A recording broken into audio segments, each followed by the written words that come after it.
All right, welcome back to our third episode on the letters and sounds of Spanish. So, in the first two, we went through all the letters of Spanish. We started off with those that are more or less pretty easy, straightforward for a native English speaker. And then we went into a few that were more difficult. In this lesson, we're going to go over a few more, the last few things you need to know to understand how to pronounce Spanish words as you see them written.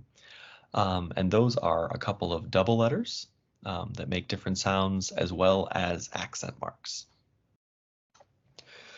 So starting with the double letters, one thing that sometimes throws off native English speakers in Spanish is that when you see two L's together, the doble L, they actually make, in most countries, something which is more like a Y sound. So when you see the double L, it's not lluvia, it's lluvia. And go ahead, Alejandro. Doble L, lluvia, lluvia, cuello, cuello. The next double letter sound that you'll see is the CH or CH, and it's very similar to what you'd expect in English. It makes a ch sound. So with that, take it away, Alejandro. CH, chaqueta, chaqueta. Noche, noche. And we saved the toughest one for last, at least for a lot of people. So we went over the R in Spanish last time, the R, which is a R sound, not a it's a R. Sometimes, and in general in Spanish, you don't see double letters together. You almost always just see consonants by themselves. The only exceptions are the double L and then sometimes the double R. And there is a little difference in how the sound is, where a single R is the R. We talked about the last video. It's almost like a Betty, Eddie, like that kind of sound you make in English. It's more like your tongue touches the top of your mouth, kind of behind the teeth, really quickly when there's a little bit of air coming through. Pero, like that. When you see the two R's, it's actually more of a trill. And also when there's an R at the beginning of a word, it also is pronounced this way. So the first word there you see it's not rojo, it's rojo. And this is something that does take a lot of practice. I used to not be able to do it, but by practicing paying close attention to putting that kind of tongue at the top of your mouth, first getting that single R sound, pero, era. And then once you can do that, try to hold it up there and just kind of blow air over it. R, r, r. Kind of moving that tongue up to that spot, kind of the roof of your mouth, a little bit behind your teeth, kind of where there's that ridge there. Hold your tongue up there and try to kind of blow air through it, practicing that sound. And it takes a lot of practice. You're going to sound like a goof just in your room, looking in a mirror, wherever you want to do it while you're driving your car. Maybe not in public at first, but wherever you can practice that. That is a sound that you're going to need to be able to produce to speak Spanish. So you'll get it. It'll take practice, but it's worth it. And if you were serious about learning Spanish, you need to learn how to do this sound. We will potentially do another video where we can kind of do more exercises just around this sound. But for now, listen closely to how Alejandro pronounces it in these two words, rojo, barrio. And then also, we've thrown down three words that are very similar in pronunciation that show you that you can't just get away with doing the single r sound when you need to have the rolled sound, because they can be words that have different meanings. Pero means but, like, I'm sorry, but. Pedro is a name, like Peter, and perro means dog. And to a Spanish ears, those all sound very different. And you need to work and make sure that you can pronounce those middle consonants in a way that's going to be really understandable. So with that, take it away, Alejandro. Doble R, rojo. rojo, barrio, barrio, pero, Pedro, Pedro,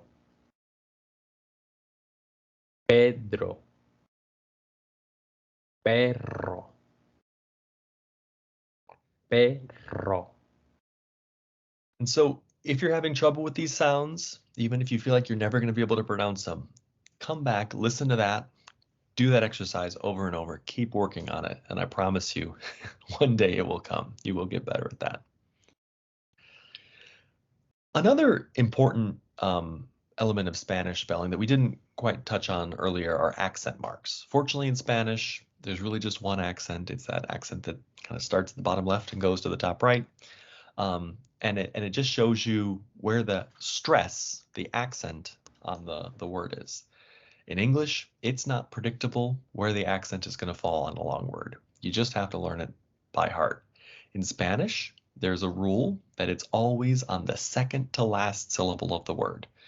It's very simple to know where the accent is going to fall. There's a clear rhythm to how Spanish works. And there are exceptions in Spanish too, but every time there's an exception that the accent falls on a different syllable than the second to last, it's always marked with that accent.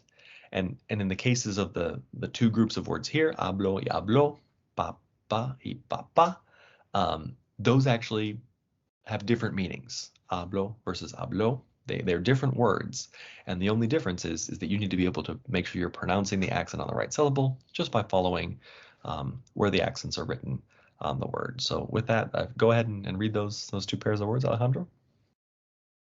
Hablo, hablo,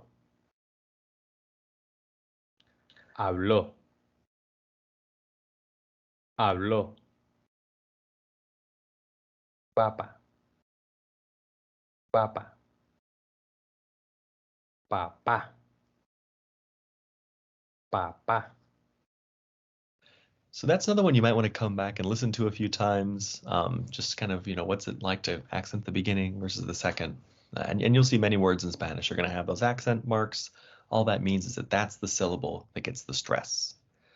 The other use of the accent is sometimes on single syllable words, these very short words, and there's just a few of them down there, tú, sí, él. The words are pronounced exactly the same, whether or not they have an accent, but the meaning is different. And this is something that, as a beginner, you may not pay close attention to, but it may be the difference between meaning the word you and the word your, or the word yes versus the word if. They're written the same, they sound the same, but when written, you do need to distinguish them by adding an accent. And that's something that will make more sense to you as you learn more Spanish. So just know sometimes you'll see those on single syllable words. If you want to go through and pronounce them, Alejandro, go ahead. But this doesn't really affect the pronunciation. Tú, tú. Sí, sí. Él,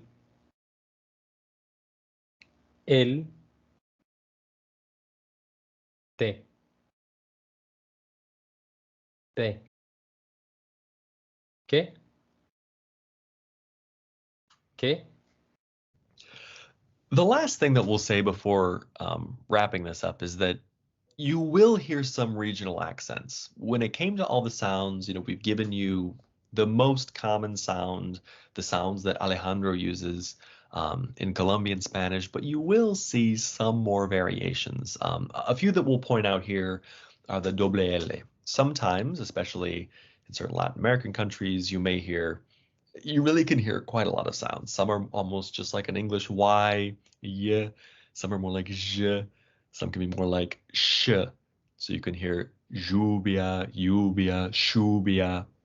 Just pay close attention to the people that you're wanting to sound like, or the people that you're wanting to understand, and try to imitate them. Another one that you might run into, especially in Spain, is that sometimes the C or the Z can sound like a th. Cerveza beer can sound like cerveza in some parts of Spain, where that C will kind of, and in different places, different letters will get it or not.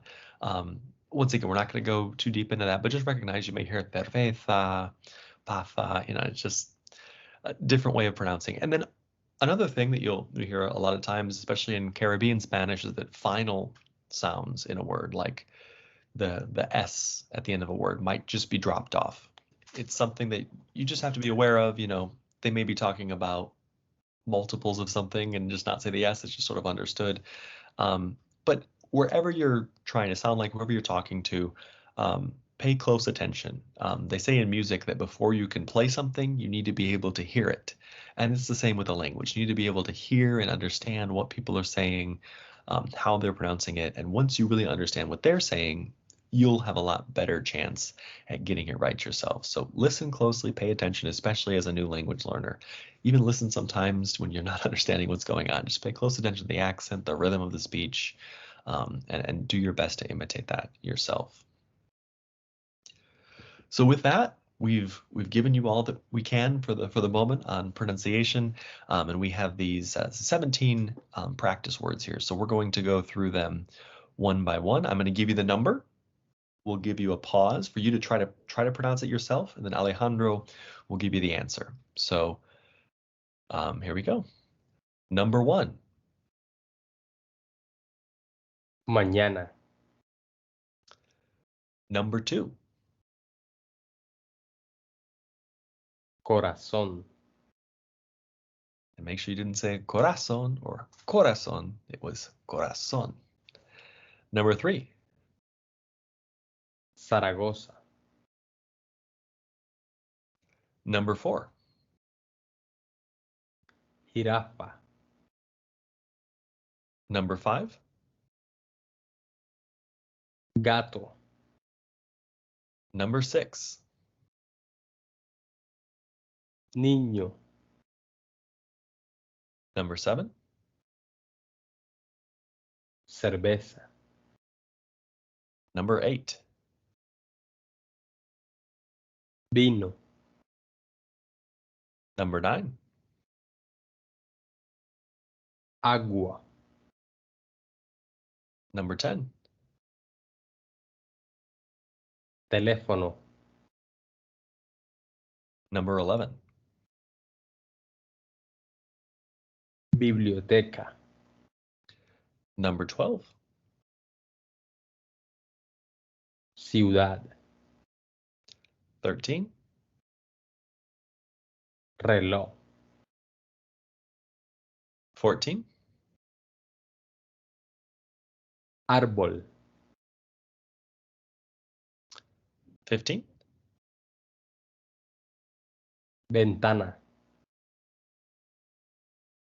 16. Queso. And 17. Guitarra. So now we've had a chance to go through all the alphabet. You've heard all the letters. You've seen some of the exceptions, learned about accents. And so we can get on now to learning real Spanish. But we do encourage you that whenever you're running into troubles with pronunciations, you're really want to work on a specific letter, come back to this video, look for other resources, because pronunciation really is key to making sure that you're understanding what other people are saying and that you're understood as well. So with that, let's get started.